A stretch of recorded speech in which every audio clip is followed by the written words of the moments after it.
Prontos, meus amores, vamos estar analisando o nosso próximo artigo, nossa próxima mudança, quinta mudança no caso, né?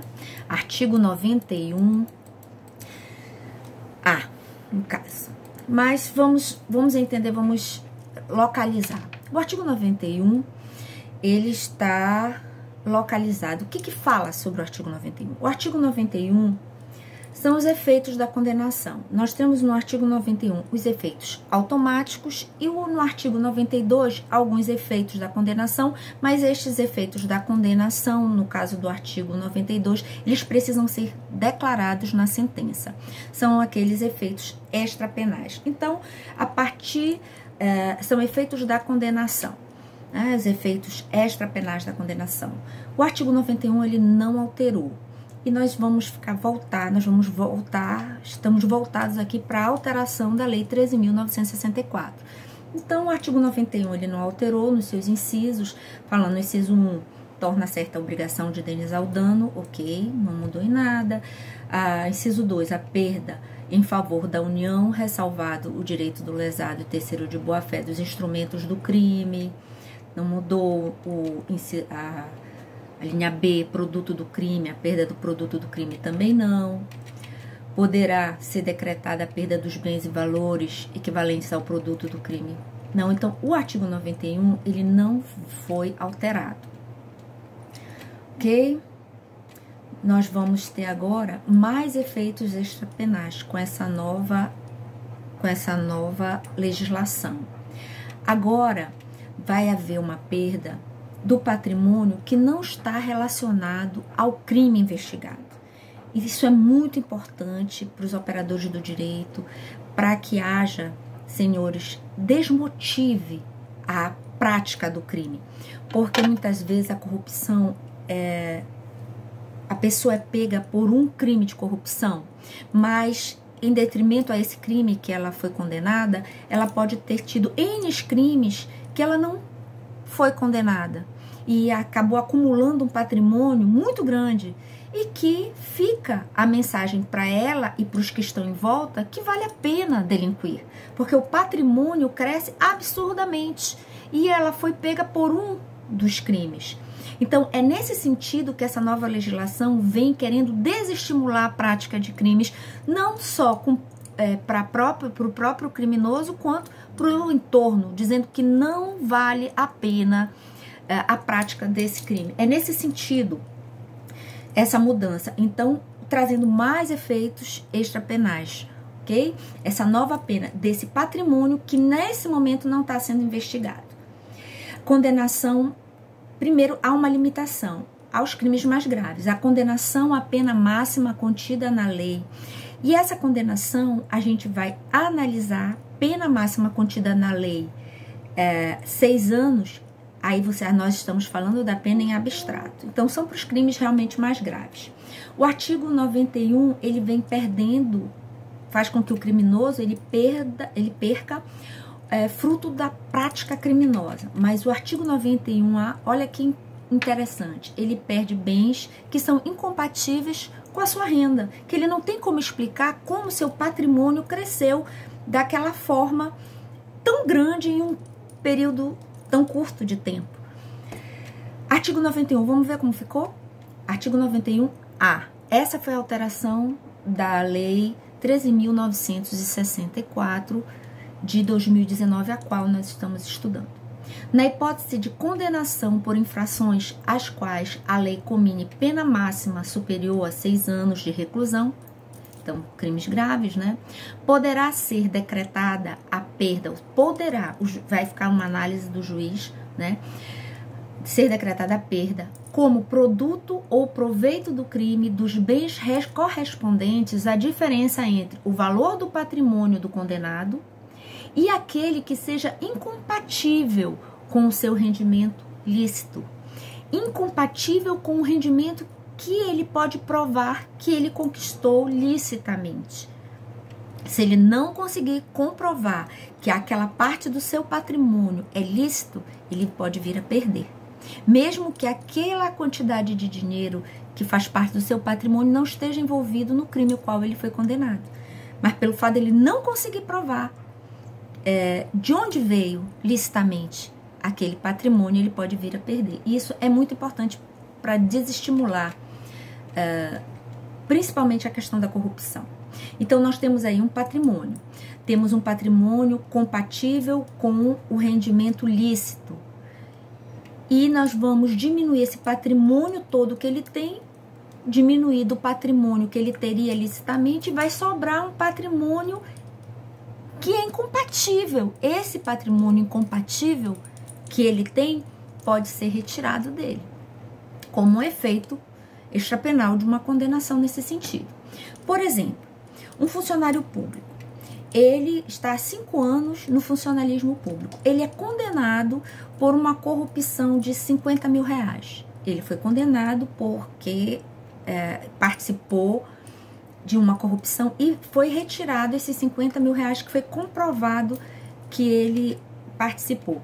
Mas analisando o patrimônio dele, verificou-se que ele tem um patrimônio de 20 milhões, que é totalmente incompatível com o funcionário público há 5 anos. E antes dele ser funcionário público, ele não tinha nenhum emprego fixo, não tem como comprovar essa renda, né? Esse aumento vertiginoso desse patrimônio. Até porque, se tiver como provar, ele vai ter o direito de provar de onde vem esse patrimônio. Quem sabe ganhou na Mega Sena, né? Ganhou ganhou aí nos jogos 20 vezes, como alguém já ganhou 20 vezes na loteria esportiva, ou recebeu uma grande herança, não sei. Ele vai ter direito de provar, mas se não conseguir provar, esse patrimônio que ele não conseguiu provar pode vir como efeito dessa condenação ser tirado dele. E isso é muito importante, por uma questão de moralidade, ok? Parágrafo 1º. Para efeito da perda prevista no caput desse artigo, entende-se por patrimônio do condenado todos os bens. Então, o parágrafo 1º vem falando no inciso 1 e 2 o que significa o patrimônio. O patrimônio dele é um patrimônio, é um conceito amplo, porque a gente sabe que muitas pessoas que estão envolvidas, principalmente na questão da corrupção, usam laranjas, põem seu patrimônio em nome de outras pessoas. Então, olha só como ele vem ampliando esse conceito de patrimônio. Olha aí, vamos ver. Inciso 1. De sua titularidade, ou seja, está em nome dele, ou em relação aos quais tenha o domínio. Não está no nome dele, mas ele tem o domínio e o benefício direto ou indireto na data da infração penal ou recebidos posteriormente. Ou seja, é aquela lancha que ele usufrui, aquele patrimônio que ele usufrui, que ele tem o domínio direto. O piloto diz que é ele que é o dono da lancha, o mecânico diz que ele que usufrui, que ele que se comporta como dono da lancha. Inciso 2. Transferidos a terceiros a título gratuito, famoso laranja, ou mediante uma prestação irrisória. Coloca no nome de terceiro aquele terreno, aquela fazenda com uma contraprestação irrisória. Faz um aluguel irrisório, você sabe que é apenas para disfarçar um patrimônio, né?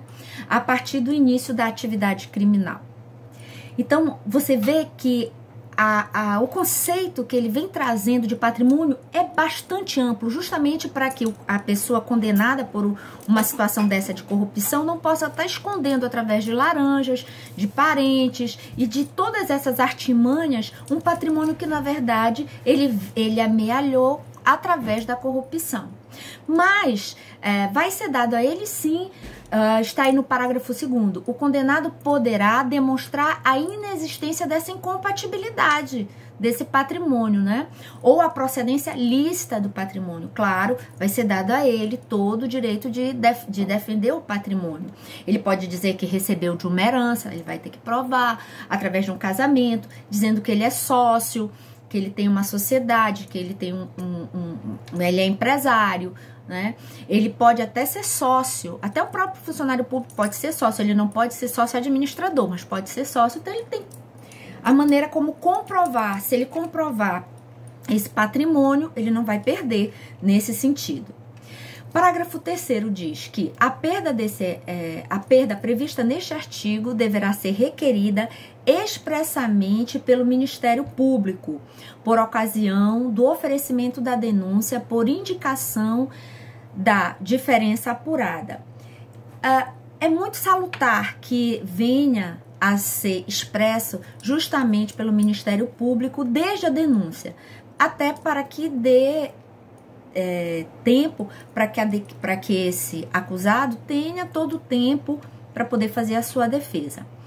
Eu quero lembrar para vocês que desde que houve a alteração do artigo 387 do Código de Processo Penal, onde o juiz deve arbitrar na sentença o valor mínimo de indenização, mas esse artigo 387, ele não vinha dizendo que o Ministério Público devia solicitar desde a denúncia o valor mínimo dessa indenização, o que prejudicava muitas vezes o réu, porque muitas vezes só o juiz na sentença vinha colocando esse valor mínimo de indenização, então o réu ficava com muito pouco tempo para questionar esse valor mínimo. Então, se o Ministério Público, agora expressamente a lei vem dizendo que desde a denúncia, desde o oferecimento da denúncia, ele já deve vir especificando expressamente esse valor, e já fica muito melhor para que o réu venha se defender.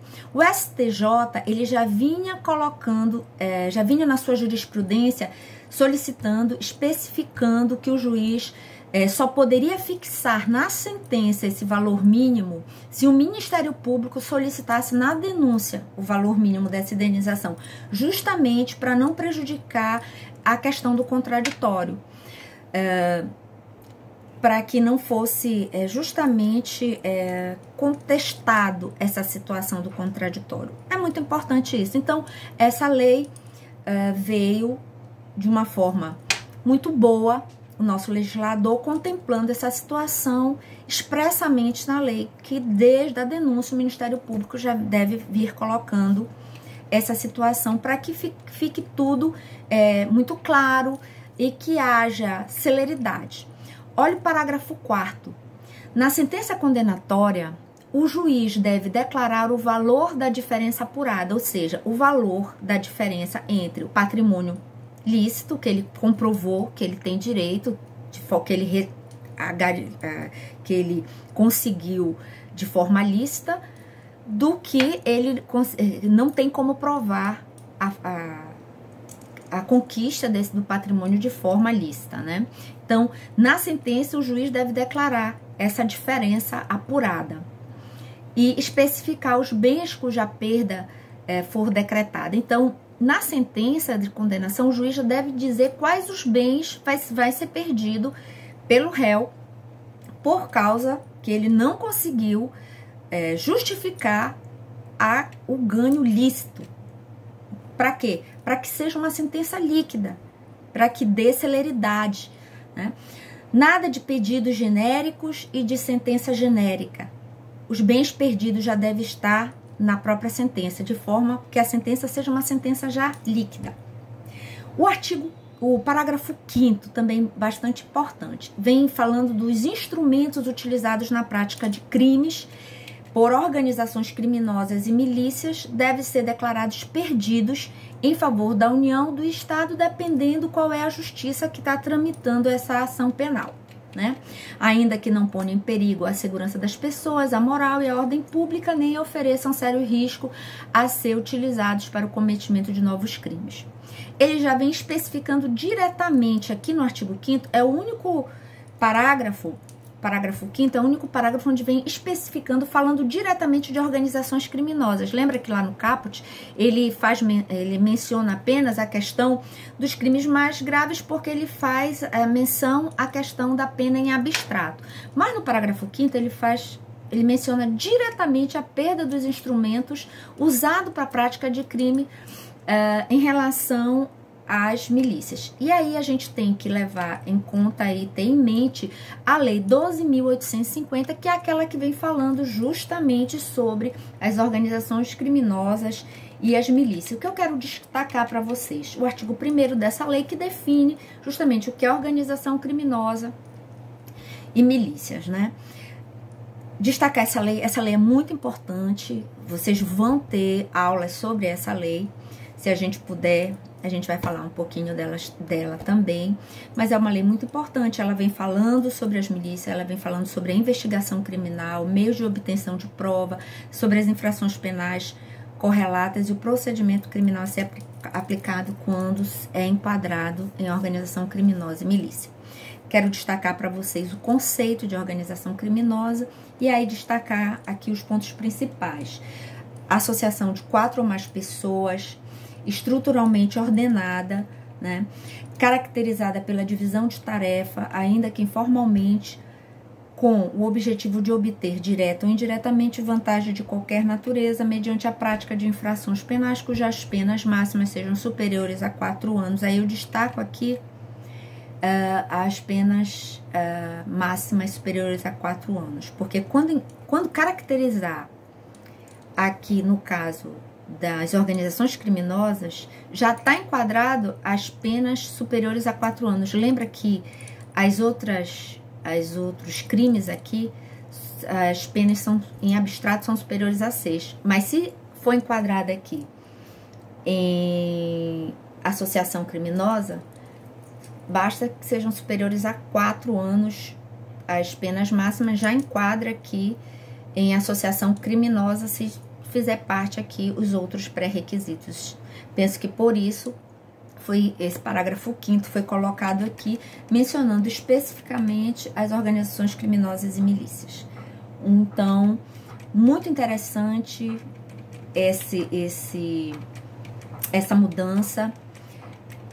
Penso que importantíssima, porque principalmente na questão da corrupção, você vê um patrimônio monstruoso que muitas vezes não compatível com os ganhos lícitos daquela pessoa, e a lei ficava limitada a restringir, a retirar do patrimônio dela aos bens que estavam incluídos apenas no crime onde ela tinha sido condenada por uma questão de corrupção ou qualquer outro crime. Mas quando você vai olhar o patrimônio daquela pessoa, um patrimônio altíssimo, muitas vezes incomparável com aqueles bens que a justiça conseguiu apreender, porque identificou às vezes uma corrupção, de uma vida de corrupção daquela pessoa.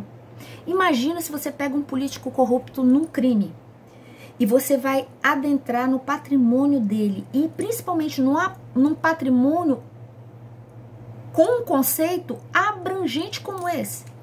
Não só o que está no nome dele, não só o que está declarado no nome dele, mas tudo aquilo que ele usufrui, tudo aquilo que está no nome de laranja, tudo aquilo que está no nome de parentes, tudo aquilo que ele usufrui, que todo mundo sabe que é dele, mas que ele tenta, por subterfúgios, colocar, não deixar aparente. Muito importante, talvez para o direito penal, uma das mudanças mais impactantes, muito importante.